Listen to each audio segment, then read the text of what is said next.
முருகப்பெருமான் பிறந்த கதை. அசுரர்களின் தலைவனான தாரகாசுரன் என்பவன் தேவர்களை துன்புறுத்தி வந்தான்.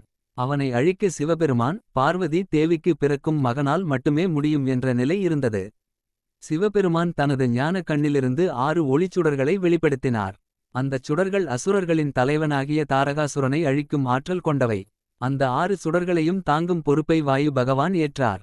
ஆனால் அதன் வெப்பம் தாங்க முடியாததால் அதை அக்னி தேவனிடம் கொடுத்தார். அக்னி தேவனும் வெப்பம் தாங்காமல் அவற்றை கங்கையிடம் கொடுத்தார். கங்காதேவி அந்த 6 சுடர்களையும் கொண்டுபோய் சரவண பொய்கையில் மலர்ந்திருந்த 6 தாமரை மலர்கள் மீது சேர்த்தாள். இறைவன் திருவருளால் அந்த 6 சுடர்களும் 6 அழகிய குழந்தைகளாக உருவெடுத்தன. இந்த 6 குழந்தைகளையும் கார்த்திகை நட்சத்திர பெண்கள் வந்து வளர்த்தனர்.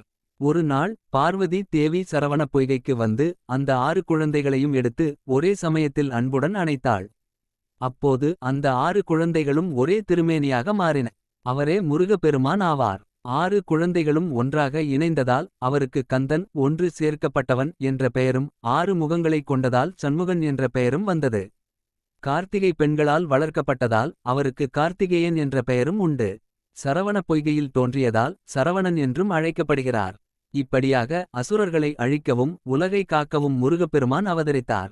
முருகப்பெருமானின் இந்த திருக்கதையில் உங்களுக்கு வேறு ஏதேனும் சந்தேகம் உள்ளதா?